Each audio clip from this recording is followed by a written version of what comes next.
Saccharin. Hello, Saccharin!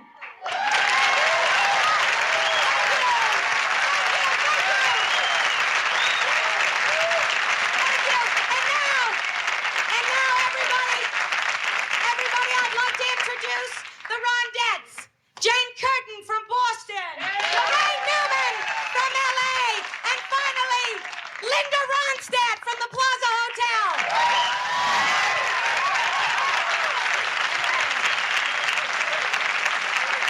And now, ladies and gentlemen, live from New York, it's Saturday night.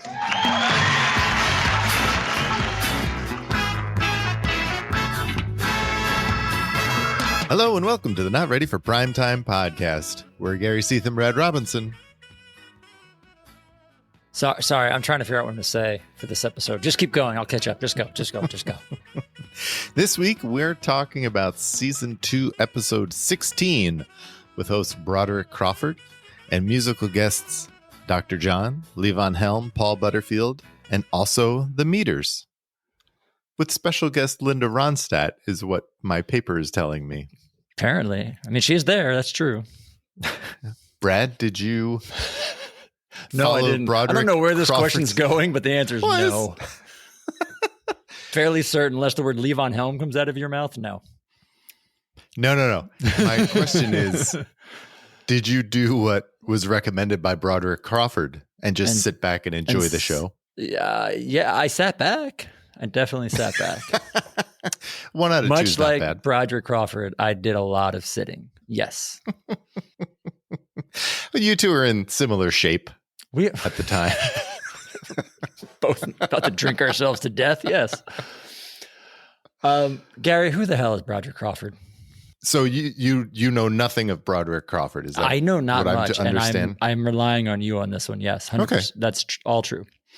So Broderick Crawford was a film and television actor. I was going to say star. He started on Broadway like many others at this point, right?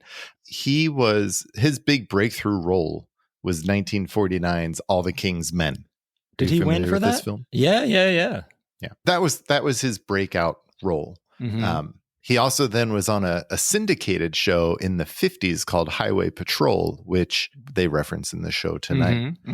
Other than that, the only time, I guess the first time I had ever heard the name Broderick Crawford was in Smokey and the Bandit. There's one point where the sheriff, Jackie Gleason, is he Smokey or the Bandit? Something. Jackie Gleason. Have you never seen Smokey and the Bandit? Straight out. It's there with Carrie. It's on my list. Well, then you're not even going to get the reference, I tell you. He was a stage actor. Yes. You know, who made a bunch of films and television shows, but was he had a couple of breakout roles, quote unquote breakouts, but he was never like a leading man or anything. I think he was kind of like a character actor that certain people really liked. Apparently, Lorne Michaels or someone associated with the show at this time really liked him enough to bring him on to host because he wasn't doing much in the mid 70s. Right. Okay. Right. This is another one. This is somebody we love from back in the days, kind of a Desi Arnaz sort of. We love you. Yes. We want to show you some love. Come on our show. Got it. Right. I mean, he was doing a bunch of like guest spots on TV shows and stuff. He actually had a movie released in 1976 called Wan Ton Ton, the Dog Who Saved Hollywood, where he just had like a bit part. Oh, right. You're familiar with that film, surely. That one I know, yes. I saw it on a double bill with Billy Jack. It's pretty awesome. So yeah, I don't. He's not in anything right now except a bunch of guest spots on TV shows, Chips, and other things. But no, probably because there's not that many roles you can do in a chair. You limit your abilities, I think. It limits what's out there. It was kind of shocking how long he was in that chair. Oh yeah, let's just leave that till we see it, because I think that's our runner this episode. Jesus, but I know. Yeah. I mean, look, there's not much we can say about Broderick Crawford, because we're not in our late 60s, so we're not really familiar with Broderick Crawford. I can tell you that he apparently was drunk all week. Sure. Like Neil Levy's given quotes many times and told stories that one of his main jobs this week was to keep eyes on Broderick Crawford and not lose him. And he would lose him repeatedly to the bars, including they lost him between dress and air, and they found him at a bar around the corner. Amazing. And we'll get to it. I mean, this is the week of St. Patrick's Day. Yes, and it is. The Gary Weis film we get to, they actually shot that on St. Patrick's Day. Yes, and that's he says that as he introduces it. Yeah. Yeah, and he comes back that afternoon and apparently is so drunk that he couldn't do they were doing the pre-tapes, the promo pre-tapes, and he apparently set a record for the number of takes it took someone to do a pre-tape at that point because he was so drunk. Man. That's a shame. Yet everybody loved him. Everybody seemed on the show seemed to love this guy. I could see that. Can we play the game? Yeah, we can. I say he's 80. Am I right? How far off am I? I wrote it down. Like, we got to do it. I was going to wait till the monologue, but sure. Is he 80, 75? He is. No, he died when he was 74. I don't know why that's funny, because I'm guessing I'm way off yet again. He was at the time. Yeah. Shit, he's in his 66. 50s. Oh, okay. No. Okay. He was 66. That's better. He was 66. Yeah. All right. In the oral history book, Brian Williams, the news anchor, is quoted in there. So take this with a grain of salt, I guess, because it's Brian Williams. But apparently he was horrified because in between takes, Broderick Crawford was like getting oxygen administered to him. Like that's while he was they were sitting. sobering him up. That's why. Yeah. So I saw that. It was interesting. Again, who knows if it's true? Who knows? This is a very weird one. Yeah. Like I by the end, I was like, I really enjoyed this episode. And then I went back, I was looking sketch by sketch, and I'm like, this was not a good episode. So I'm very confused. I'm like, that wasn't good. That wasn't good. But at the end, I was like, this was fun, despite the host, right? I don't know. Yeah. I mean, I think there were a couple standout sketches that you probably thought like, oh, this felt good. Yeah. Should we just get into it? I think so. All right. So the cold open starts with Dom Pardo introducing Rhonda Weiss and the Rondettes, and they're singing a ballad, Goodbye to Saccharin. And I immediately look, and I had forgotten that the notes here said special guest Linda Ronstadt, but I looked at the backup singers. I'm like, who's that with Jane and Lorraine? Who's the other one? Yeah. Yeah. And then it clicked as Linda Ronstadt. So they're singing this song about saccharin and what life is going to be like without saccharin and how devastated Rhonda will be without saccharin. That is the opening to the show here. Yeah. There are some funny bits with the backup singers pulling like ice cream and underwear out of their purses that they're holding. Mm-hmm. Yeah. But I was left with the immediate thought of, why are they doing this as Rhonda Weiss? Just across the board. I buy it. I mean, Marilyn Suzanne Miller wrote this. She had a big hand in the Rhonda Weiss character. And I guess if you're going to do this song, Goodbye Saccharin, why not tie it to a character that you've kind of played once or twice to the audience so they kind of know who it is? Maybe there's a little bit of relatableness to it. I guess. Because she didn't lean that heavy, Gilda did on the Rhonda Weiss of it all. Right. You could have done it as anybody, like, some random woman and her singers. So did you need it? I mean, you didn't need Rhonda Weiss, but it didn't bother me. My thought was because she wasn't playing Rhonda Weiss, like she doesn't have this, like sunglasses are on top of her head. She doesn't really lean into it. We've only seen Rhonda Weiss, I think, twice at this point. So it's not like a super familiar character to us. But if you have someone like Linda Ronstadt there, why not just have her sing the song? With Jane Lorraine and I like that. I like the fact that you have a Linda Ronstadt there and you shove her as third banana down the line, past Jane and past Lorraine, and she gets an unannounced cameo. I mean, until the end where then Gilda introduces her singers and she introduces her as Linda Ronstadt from the Plaza Hotel. From the Plaza. Yeah. But I actually give more points to the show for that, for having Gilda sing it and putting someone like a Linda Ronstadt as backup singer number 3. I was just like, well, Linda Ronstadt can really sing. Not that Gilda can't sing, but as this Rhonda character, she was not singing very well. That's all. Not the point. And the whole thing was just like, whatever. I didn't think it was particularly strong. You didn't like this, did you? No, you did not. I just said that. I didn't think it was particularly strong. I think this is one of the best, most polished cold open sketches we've seen. Like, is this the first time that we've seen a sketch that could stand on its own that they just kind of tagged live from New York at the end on?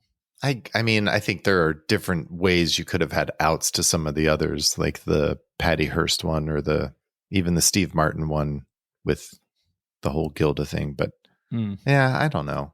I mean, I get what you're saying. I just wasn't crazy. And it was like, at some point she turns around and calls Jane a bitch. And I was like, are we doing this all the time now? See, I thought that was funny too. I had that note. I thought it was funny. Well, it's going to be that kind of show, is it? Okay. I think so. I know you were still awake. You weren't sleepy yet at this point in the show, so you weren't cranky. You'll get there. Oh, I will. And and the monologue, I don't think helped you, because we go straight to Don Pardo introducing Broderick Crawford, who does not come down the stairs. He's standing in the shadows like Batman. Literally from the shadows, he emerges and waddles to the center stage. Oh, wow. My next note was, the poor bastard needs an armchair. Yes. Not knowing he would not get out of said armchair for most of the night. Right. So then followed by, what is he, 80? Nope. So he just comes right out to stage, and there is an armchair with a lamp and a side table for a cup of coffee, like a mug is there. Yeah, a mug. And he just sits down in the easy chair on stage and tells a story from 40 years earlier when he was fired by NBC Radio. I don't know. I thought it was a nice, endearing story. It wasn't. And then funny, he says, "Nope, it wasn't funny." But he told it well. Yes. Like, I feel like he's a guy who can tell a story, and it wasn't necessarily a funny story, but I enjoyed it was captivating. Like, I was enjoying listening to him tell the story. Totally agree with you. Yeah. And if they had come back to him later in the show and he's still on stage and told another story, I probably would have found that more enjoyable than I found other parts of this show. Yeah. But he does say that he's going to sit back and enjoy the show. And that's what he does. Yeah. I like this story. After 40 years, NBC's giving me another chance. He says, cross your fingers and hope I don't blow it this time. He's not a comedian. He did what he could do. He's an actor, yeah. And he told a story. Yeah, at least he didn't force a song on us. Like, I'll give him credit. Knowing that he had an affinity for the bars, let's say, wouldn't you love to sit at the bar and have him tell you stories all night long? Oh, my God. Right? Oh, my God. It'd be amazing. It would be. That was our monologue. An interesting, a very different monologue from the norm. And not having any idea that he's really setting the tone for his appearance the rest of the night.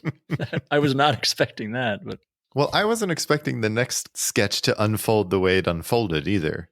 With Bill without a mustache? Bill without a mustache. Where Garrett having way too many words coming out of his mouth, because both of those things threw me off. And pointing at a map on the wall. I was like, what is going on? So yes, I noticed that Bill had no mustache. That was one of the first things. But Dan is sitting as his two advisors, Garrett and Bill, are pointing at this map on the wall, talking about different territories and different dons. Because Dan's a New York crime boss. Right. He's a don. And I was not expecting this to turn into an episode of Samurai Hitman. Yeah. I mean, the entrance to this sketch, like you said, they spend a couple minutes talking about the territories and the other bosses and how they have to kill. I did like this joke. Kill Don Cornelius and Don Kirshner. It's funny. And they had to find an outside job, somebody not from the city. Who do we get? And you cut to the doors and they fly open. And John walks in and they freeze frame and a new episode of Samurai Hitman. And I will admit, this entrance and now this sketch feels really forced. Yeah. like the other samurais, I don't know if organic is the right word, but they felt natural. You bought into them. And you started on the samurai. That's true too. Yeah. It was his place of business, whether he was an accountant or working at the deli or the dry cleaner. Yeah. This was just totally like, how do we create a situation to then introduce him? Right. Which I didn't like, But what I did really enjoy was the quote unquote simulation, where the whole idea was they wanted Samurai to show Dan Aykroyd's character how he was going to do it as the chef at a Benihana restaurant and cook his meal. And so when they wheel the table in and there's 2 heads of cabbage on sticks as the heads, and they just let John sit there and showcase and let him loose for 2 minutes doing the samurai bit. Like that's what that character is. Just John having fun. And this was a different way. We hadn't seen it before. I like that part. You know what bothered me was when John comes through the door, he was expecting some rousing applause for him as samurai. Like it was forced. It was so forced. Yes, I agree. And he didn't get it. And I was like, I'm with the audience on this one. Like, I'm not impressed either. What's the term? Like, it's not worth, the juice wasn't worth the squeeze. Is that what, like, you know, like the build and the setup to get this it took too long. There was too much effort into letting John have 2 minutes to do samurai, I think I agree. Yeah. Yeah. And I feel this felt like this was the first time that this particular character felt forced, which I've used like 5 times already, or like overused. Like I feel like we've said it about Papa Wawa a few times, definitely Emma Latella, and now I think Samurai has gotten into that realm of, did we need this? Why do we have it? And I was like, because when was the last time we saw it? Buck Henry episode? Because I forgot about Candace, the Christmas episode when he comes out with Zappa, which is, we have differing opinions on that as well. But this was the first time where it just really felt like pandering or forced or just overexposed, which was a bummer. Well, in keeping with the theme of having differing opinions, I'm curious to see how you felt about the next bit, because we go back to Broderick Crawford. Yeah. Still in his chair. My first note, he's back in the chair, ? Quickly followed by, does he spend the whole episode there? Which I did not. It was a legitimate, honest question when I wrote it. Yeah. Yeah. And he introduces this week's Gary Weis film, which is very early in the show for Gary Weis film. My second note as well. Shit, this is early. But as Broderick Crawford explains, he and Gary Weis spent St. Patrick's Day, which was only 2 days prior to air here, walking around New York, where he grew up, in Manhattan and Hell's Kitchen and Central Park and Sardi's. And get your vegetables cheaper, you get your meat cheaper, and then get your brains made out quicker in Hell's Kitchen than any place I know in New York. You're out of focus, dear. I'm walking this way. Broderick Crawford, right? Yeah. Oh, boy. Terrible. Long time. No. Look, don't tell me how old you are. I was an infant. And when you saw me. Yeah. That makes me 95. Yeah, it's still beautiful. But it seems Central Park has changed since I've been a kid. When I was a kid, we used to ask our mothers, give us a blanket, we want to sleep in the park tonight. So we'd come out here and sleep in the morning. The sun would wake us up, or the cops would wake us up. If they didn't hustle us, they said, come on, get up and get out. So we'd flip a coin and decide what river we were going to swim in. But right now, I wouldn't come into Central Park in this year of 77 after sundown. And plus the fact, what's the easiest way to get killed? Because if you jump in any one of the rivers, the pollution will kill you. But it was a hell of a place when I was a kid. And it's still beautiful, and I hope someday it gets back to it. It's just Broderick Crawford walking down the street, interacting with people, and then talking to the camera. I thought it was great. As this guy who we saw him tell a story earlier in the monologue, and I was like, oh, this is fun. This is endearing. Well, he can tell a story. What this is. He can tell a story. And the way he interacted with people on the street, like the one woman was like, I saw you when I was infant. He's like, oh, I must be 99. Yeah. I agree with you. It was just fascinating to watch this old guy walk around New York City and remember the city, like Central Park and what it was like when he was a kid and sleeping out overnight. And then, and then he's like, I wouldn't walk through it now. Maybe it'll get better someday.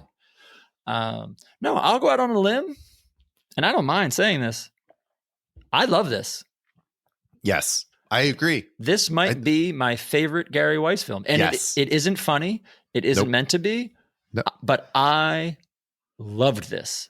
Start to finish. Yes.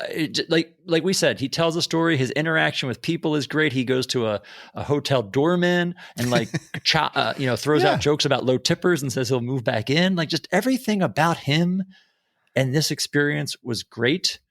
And any reservations I had about it coming so early in the show were quickly washed away because this was right. Loved it. Yes. I feel the exact same way. I just was super happy at the end of this. Like, oh, that was fun. That was a fun, 4 minutes or whatever. And especially coming this early in the show. Yeah.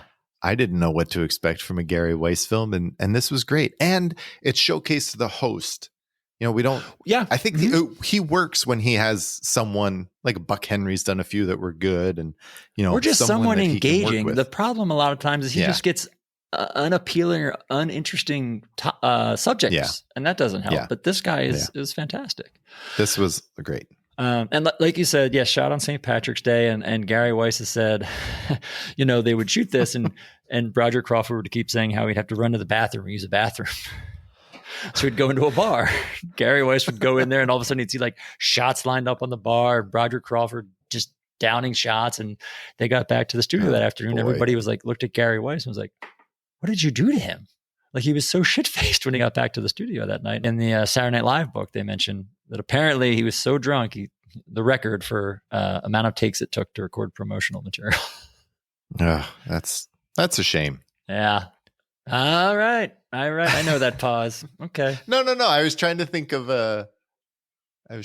something around takes, and I was wondering if they had to do over again when they do more takes of the next bit, which is for Mel's Hide Heaven.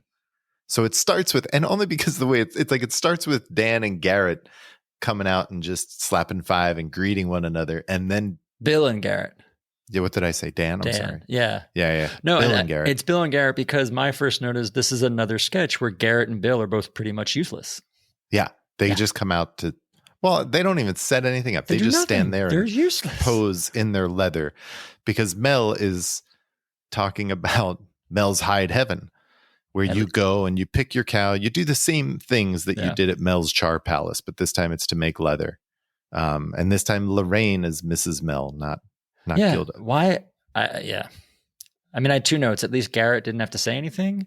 And hey, why isn't Gilda Mrs. Mel? Right. And I thought, after this, probably she's getting made up for something. But no, the whole thing was just like, all right, this was, I don't think this juice was worth the squeeze either. Yeah, it's a little flat, sadly. Yeah. Yeah. Not sadly. We go back to Broderick Crawford, who's comfortable in his chair and enjoying the show. Do you think he's gotten up yet? Like off camera commercials. Do you think he's gotten up or he just sat there the whole time? No, he's just sitting there. Okay. They're coming up to him with whatever he needs. And he introduces the RCO All-Stars. Yes, true. Not Levon Helm and Dr. Joe. Yeah, it's always bothered me. Because they're Levon Helm, after the band releases an album, Levon Helm and the RCO All-Stars. And they introduced the band as the RCO All-Stars, as you said. But in the credits, in the opening credits, and it's always Levon Helm, Dr. John, and Paul Butterfield. And I'm always like, why the difference? The only reason I could kind of think of is this is the first time we've seen this band in public yet. Like the RCO All-Stars don't exist just yet. They record their album in the summer. It comes out this fall, the Lone album by Levon Helm and the RCO All-Stars. So I guess my only guess is like they didn't know if it was really the name or if it was going to be the name, or they wanted to promote like Levon and Dr. John as opposed to a band you've never heard of. I don't know. But that's what's weird to me is that Broderick Crawford is the one that calls them the RCO All-Stars. They do it the second time they play too. So that's, again, that was weird. I don't know. And then, the song they do is Sing, Sing, Sing, which they do end up recording for the album. It's one of the singles on the album. Levon actually sings it on the album. Dr. John sings it here, which makes it a little different. And I don't think they have the female backup vocalists on the album track. Like, I didn't love this performance. I like this song a lot, but I didn't love this performance. I didn't know what to expect from this song. I'm not familiar with them. So not knowing the song, I was like, these are all talented musicians doing a fine job on this performance. Yeah, decent. They got the horns. And so when he does form the RCO All-Stars proper, the Saturday Night Live horns are in the band. Blue Lou, Tom Malone, Alan Rubin, Howard Johnson. He also gets Booker T. Jones, a couple other guys you might know, Donald Duck Dunn, Steve Cropper. So it's like half the Blues Brothers are in RCO All-Stars. So their band itself is amazing. I just think this is a little bit before the band has got all of their feet under them. It's interesting. And it's interesting how you get this group to come on at this early point. But yeah. What's also interesting is our next bit, which is something that we've talked about a few times before tonight. Here it is. This is it. Yeah. Then we get Bill to camera, this famous bit where he's asking the audience for their support because he feels he hasn't been that funny yet on the show. I don't think I'm making it on the show. I'm a funny guy, but I haven't been so funny on the show. My friends say, how come they're giving you all those parts that aren't funny? Well, it's not the material, it's me. It's not that I'm not funny, it's that I'm not being funny at the right time. Honest.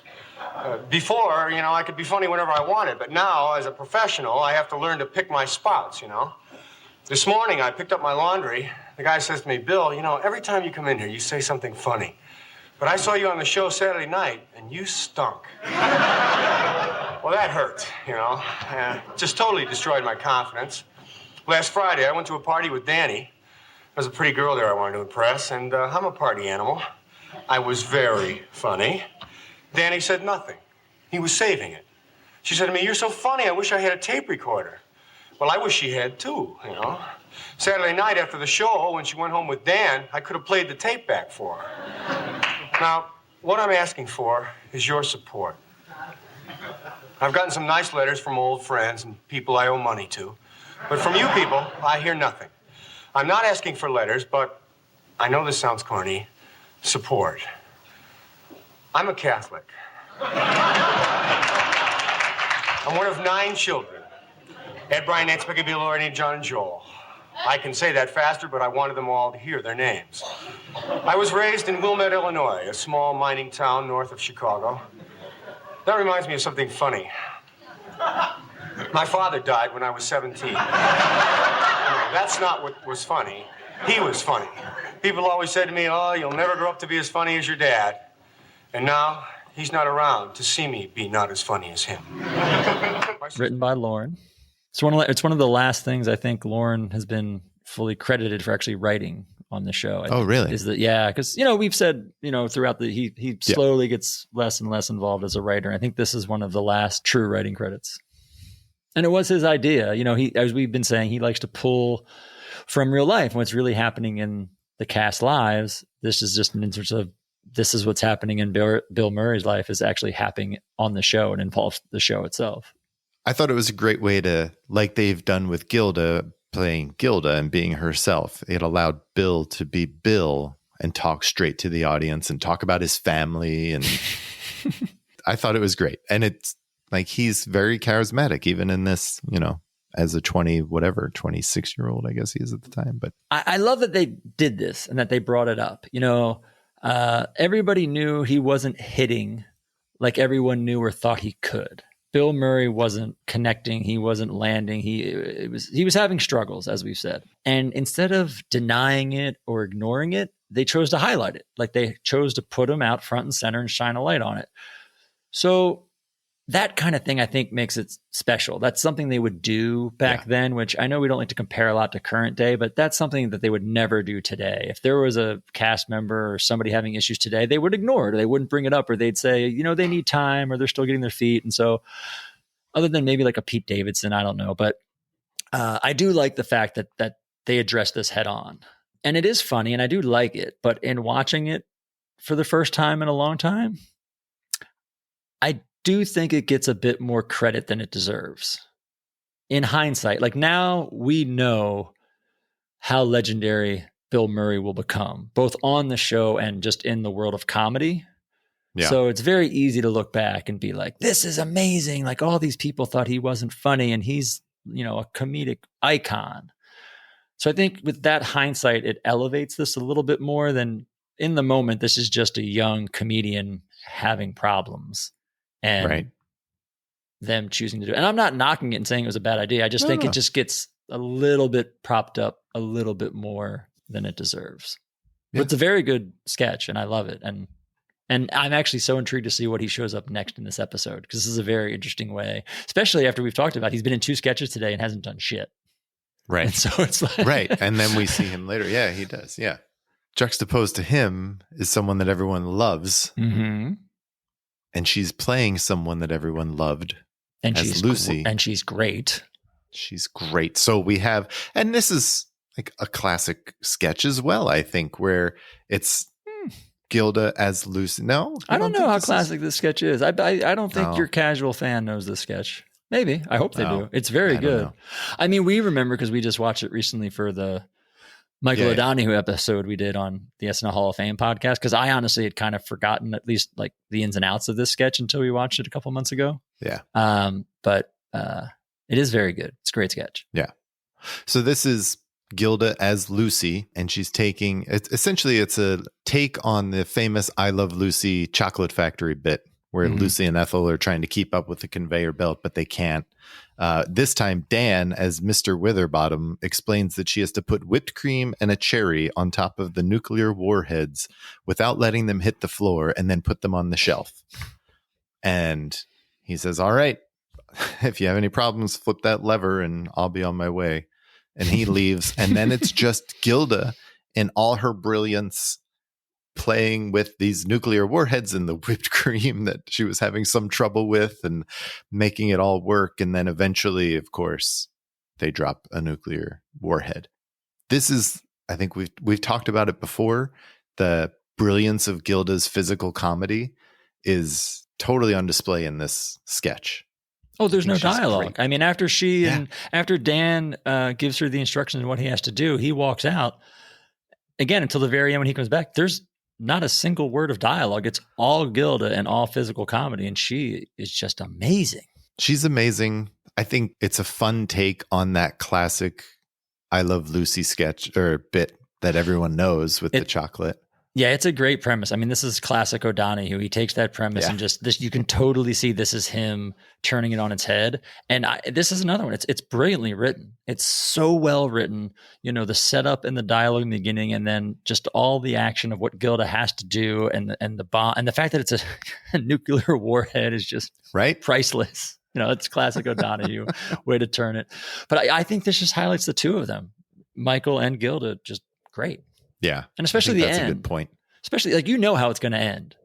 Like, you know, a bomb is going to go off. So it's like, how do they get there? And how long can they stretch this till she drops it and a bomb goes off? And the fact that she actually does it all and she's like making it work. And then Dan comes in behind her and scares her. And that's how she drops the bombs was hilarious. And then if that's not enough, you could have easily ended the sketch there. She drops the bomb and that's the end of the sketch. They throw some stock footage in of the bombs going off to buy you some time for hair and makeup to rush on set and like muff up their hair and dirty their face. And then they come back and they give Dan and Gilda some lines like post-explosion. It's great. Yes. It's funny because that was the part where I was like, that was wonderful for hair and makeup. I think they did an excellent job in that quick amount of time. Yeah. But for me, I was like, the dialogue, there was no payoff. That wasn't worth the payoff, in my opinion, that particular dialogue. I liked it. I thought it was another way to like kind of top the topper a little bit and give you just one more little beat. I hear what you're saying. Like there's not a real good joke in there. What was it? Oh, we're going to take our food and live underground for 10 years or something like that. Yeah. Not the funniest, but the fact that they came back at all, I liked. I liked that they did that. That's fine. But again, like she was excellent. Amazing. She's the amazing. Writing on this was wonderful. Yeah. Everything in this works. It's so good. Mm-hmm. And that leads us into Weekend Update. Gary, I'm sorry. Quick question, real quick. Sure. Mm-hmm. Did you know that there actually was a host on this episode? I just, as we've gotten to Weekend Update, I just want to ask that question. That's all.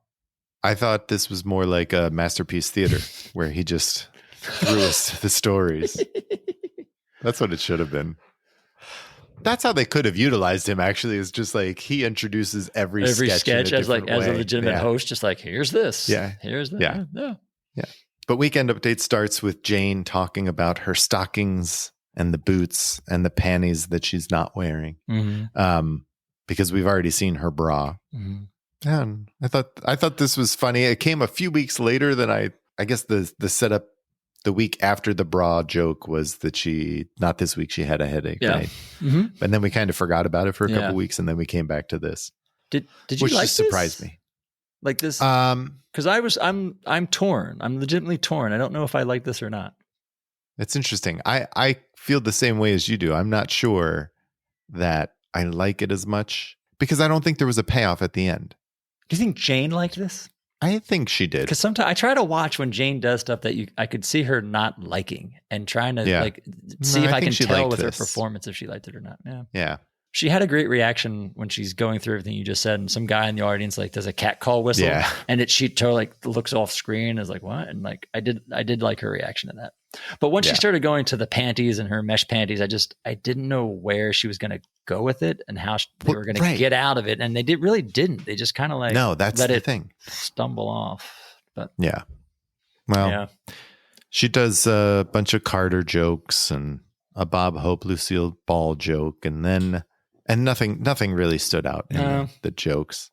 But then we go to our live hit of Garrett from the Black Governors Conference. Third annual Black Governors Conference, where Garrett then reports that no one showed up because there are no black governors at this time.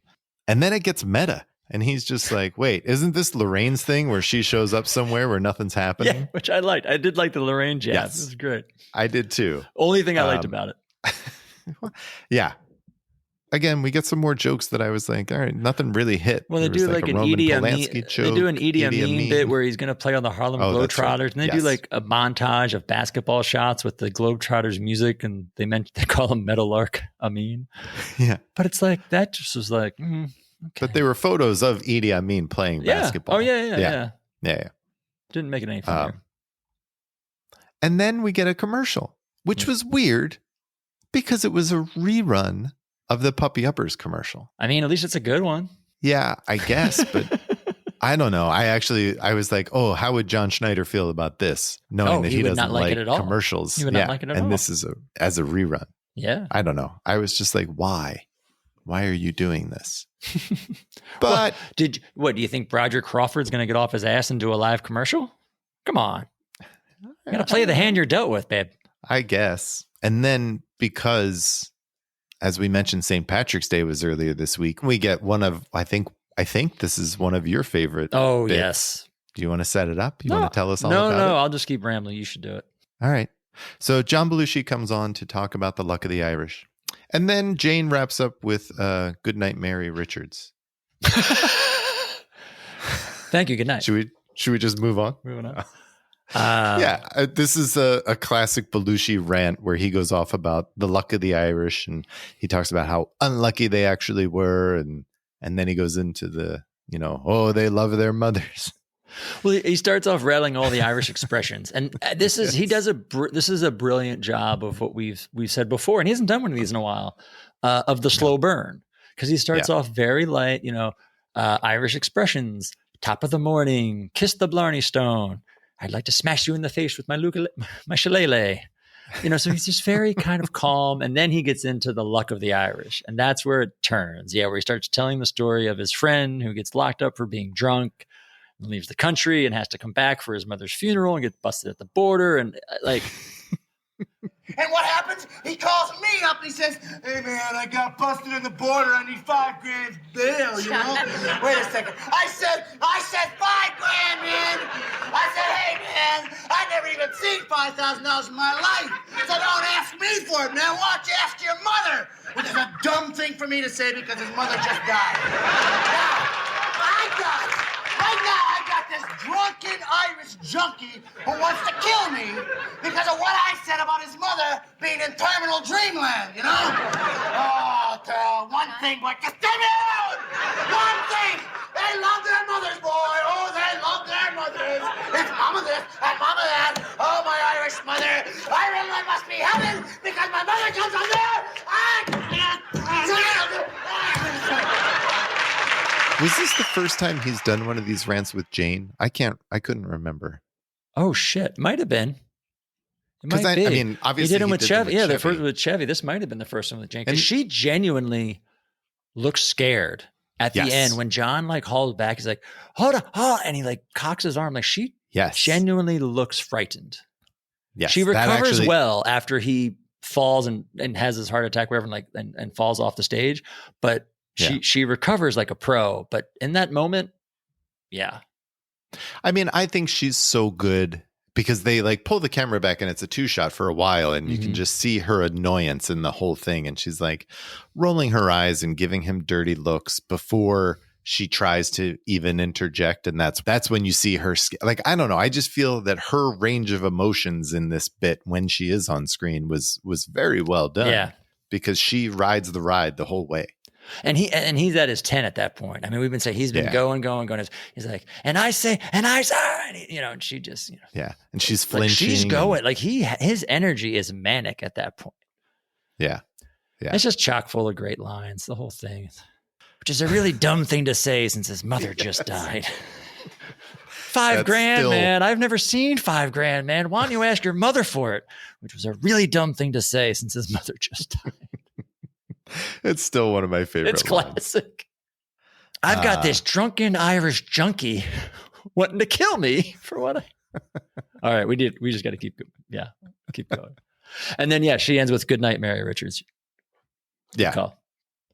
Well, our first sketch after Weekend Update is our first sketch with Broderick Crawford.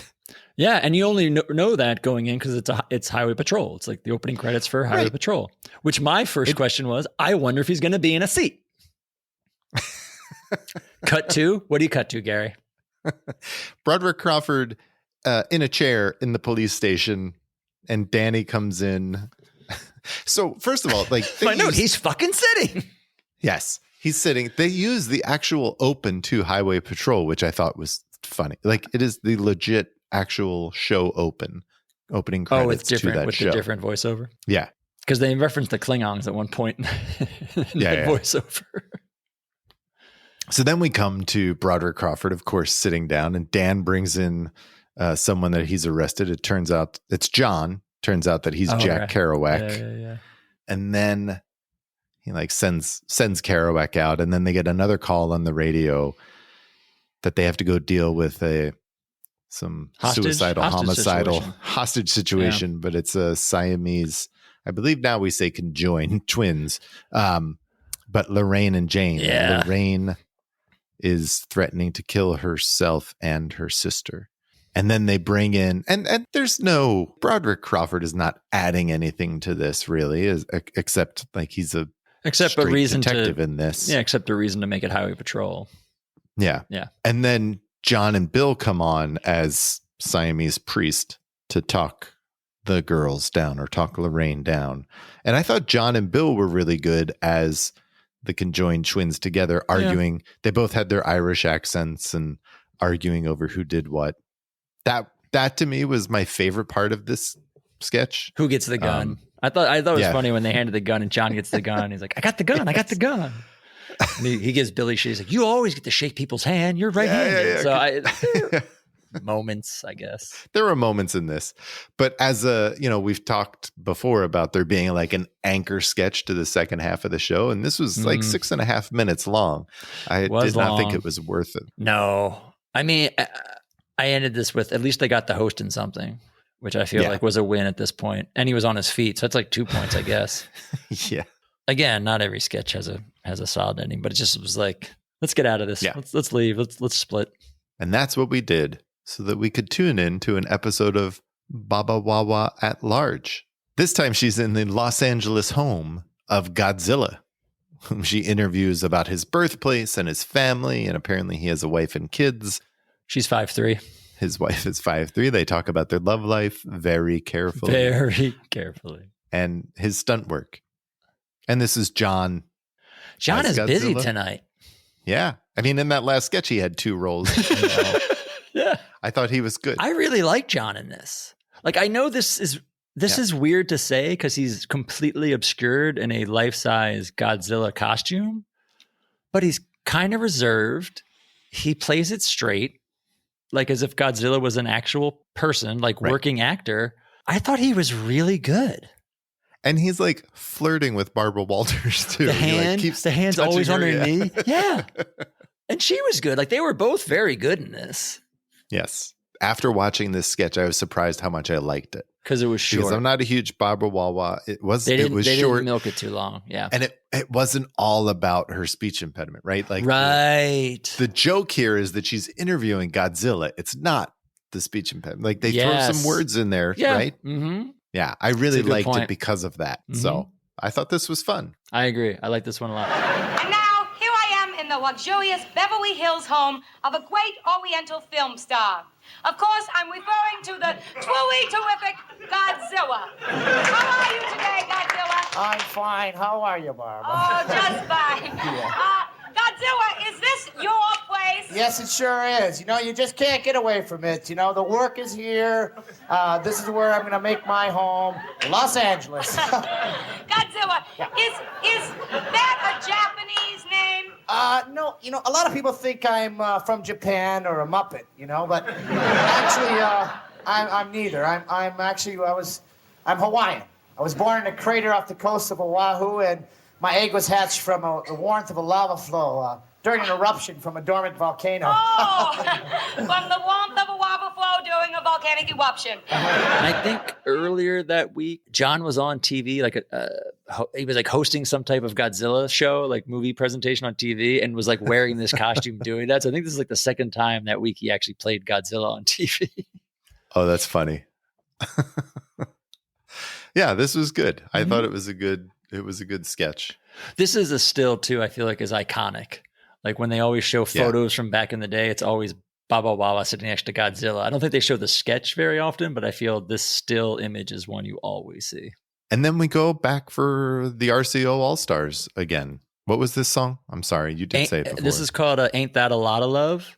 So they don't record this as a band on their album, but the band who we saw in October on the Buck Henry episode, they did The Last Waltz in November.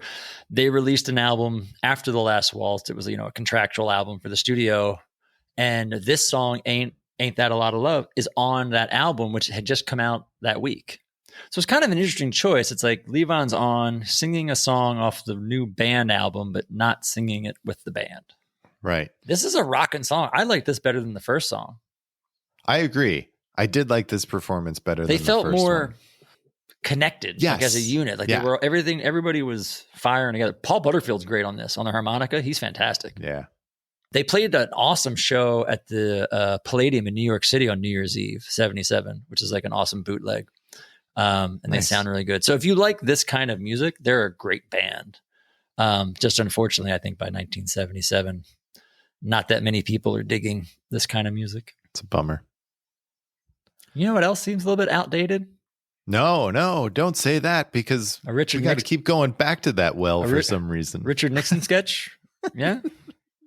The opening line in the prologue Chiron that we have is in June 1970. Yes. I was like, oh my God, are Yes. we going back to Nixon? Yes, we are. My first note was Broderick Crawford must have been so tired from walking around in a highway patrol sketch. Now he had to be lying down in a bed. Because, yes, it opens up with him as J. Edgar Hoover asleep in his bed. Yeah.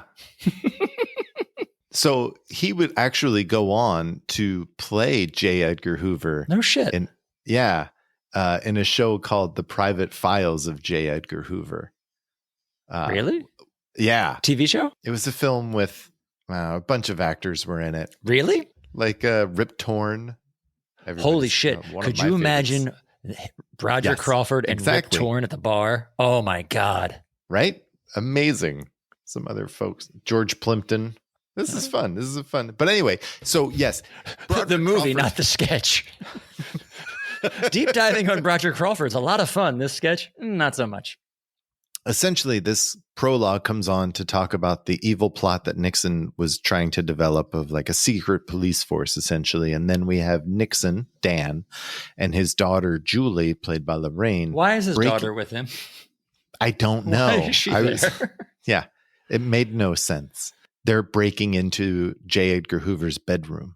And so, like we said, Crawford is Hoover. And then it's just a back and forth between Crawford and Dan as Hoover and Nixon. I don't really know why we need to keep going back to Nixon jokes. Maybe it was because he may have been filming or just filmed this J. Edgar Hoover movie. So maybe he was like, I can do Hoover. I get, and you're also, I guess, limited, obviously, in what you're doing with your host, and you obviously want to incorporate him. So maybe that works, but maybe. This to me honestly felt like a leftover Lampoon sketch from like 6 years ago. Like I wonder if how new this was, or this was something somebody from Lampoon had written and they dug it out. That totally feels right now that you say that. But I didn't know he had the J. Edgar thing in the nearish future, so maybe there's that too. I was again like Dan's Nixon is fun to watch, but I was just like, why are we still doing this? I don't know. Yeah. Anyway, it was a pretty long sketch, but then it finally ended, and we went back to Crawford in the chair. He's still in the pajamas that he was wearing for the J. Edgar Hoover sketch. That dude ain't changing. No. But he comes on just to introduce the meters. Are you familiar with the meters at all? I have nothing of quality to add to this performance. I'm sorry. What did you think of the performance? They were decent. Nothing special, but they weren't bad. Like they were fine. But this was this wasn't an instance of me seeing a band I never heard of and got really into them. But they were fine.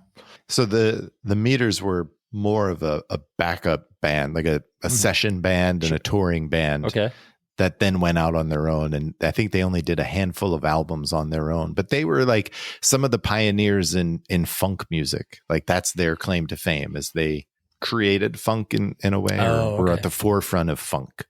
This was apparently like the end of their little stint as a solo band, where they like broke away from being a backup band, and then they kind of disappeared apparently and came back. So I don't know. I don't know much about the meters either. I mean, listening to you talk about it, and you know, it reminds me of Stuff, the band that played with Joe Cocker. You know what I mean? Like, great musicians. Like, can't knock them. They know how to play, and they play well.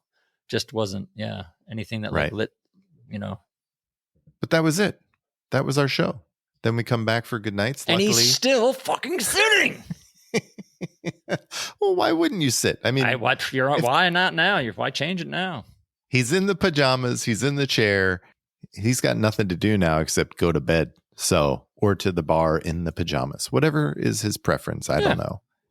And the cast all comes up and shakes his hand and give him hugs. Like everyone they all seems seem to love enjoy him. Yeah, they all seem to. But I mean, like we said, like listen to his stories, listen to him on the Gary Weis film. Like he seems like the kind of person you want to hang out with. I mean, look at the people you're hanging out with here, Broderick Crawford. You just tell me they're not going to sit around and drink all night with you. Was that Linda Ronstadt they were throwing in the air? I assume. I believe it was. Yeah. So that was it. That was the show. The one thing that caught my eye in the credits was Dan is listed as an individual writer, and then John and Bill are listed together as writers. Oh, I didn't see that. Yeah. Otherwise, what do you say? That was our episode. Yeah, what do you say? I think it was a really strange show. I agree. If you go back and look at these individual sketches, Bill by himself, or even the Barrow Wawa and Godzilla, the Luck of the Irish, like there are a few standout things. The Lucy sketch, right? Like, but then you look at some of the other things, and it's like the Highway Patrol sketch is weird. The Nixon sketch is odd, and Hitman's not great. The Gary Weis film was great. It was. Mel's Hide Heaven wasn't great. Like, I don't know. I agree. My first note was overall, I think this was a surprisingly fun and good episode. Dare I say, despite the host. You know, I was like, overall, the quality is really good. But then, like you just said, I started going back and looking sketch by sketch, and I'm like, well, Hoover Nixon wasn't that great. Kind of felt outdated. Yep. Everything you just said. Yeah, Hideaway. So I don't know. I don't know how to feel about this. But I don't know. Your host is in 2 sketches and a film. But when you see him, he's very endearing. Mm-hmm. The Highway Patrol sketch didn't add anything. He did some acting in the Hoover sketch. I mean, it wasn't heavy lifting by any stretch. Let's give him credit for that, because what's the only other time we've seen that? Anthony Perkins doing Bates Motel, where like the host is known for a role, and you actually, whether you poke fun or just partake in a sketch based on that character or whatever, like they don't do it enough. So I give him credit for that. Like I agree, he's not adding anything to it, but at least you're going to that well, which I like. Right. Like they're taking an absurdist twist to his show. Yeah. And he's like, all right, let's do it. Yeah, I'll do it. I'll be your guy for that. Yeah. Not knowing Broderick Crawford or what to expect coming into this. I was happy when I was finished watching, but then as I go back, I'm like, yes, wait, I didn't love this, but yes, it kept me entertained. I think that's his fault. Because he's like you said, he's so endearing. You're like, God damn it, he duped me. Because I'm the same way. I turned it off and I'm like, that's fun. Like this is probably top half of the season, I feel like. And then I start going through it bit by bit. I'm like, I don't know. I don't know. I think it is him. I think he's just an endearing character, engaging. It'll be interesting when we get to the end of the season. And just like on a whole, talk about it and see where this falls in the other 21 episodes. Because, it's an odd one. Well, Brad, what are your best bits? Belushi update segment, hands down, classic, legendary. The Lucy A-Bomb sketch is brilliantly written by Michael O'Donoghue and brilliantly performed by Gilda. And I had Goodbye Saccharin. Oh. For the first time, it was a sketch that could have been taken out of the cold open, put anywhere else in the show and still worked. And I liked that for the first time seeing it. I mean, I agree on the Luck of the Irish and the I Love Lucy bit. The other bit that I had was the Gary Weis. Yeah, I just really enjoyed it. I mean, it's probably my favorite. Top 2, 3, definitely. Yeah, it's really good, that Gary Weis film. Yeah, I know. It's really good. Yeah, I agree. Well, that's it for this week. Next week, we're going to be talking about season 2, episode 17 with host Jack Burns and musical guest Santana. Until then, good night and have a pleasant tomorrow. And have a pleasant tomorrow. The Not Ready for Primetime podcast is a 2 Pints Productions production. Produced and edited by Brad and Gary. Thought about by Brad and Gary. Please rate and review. Thank you for listening. We'll see you next time.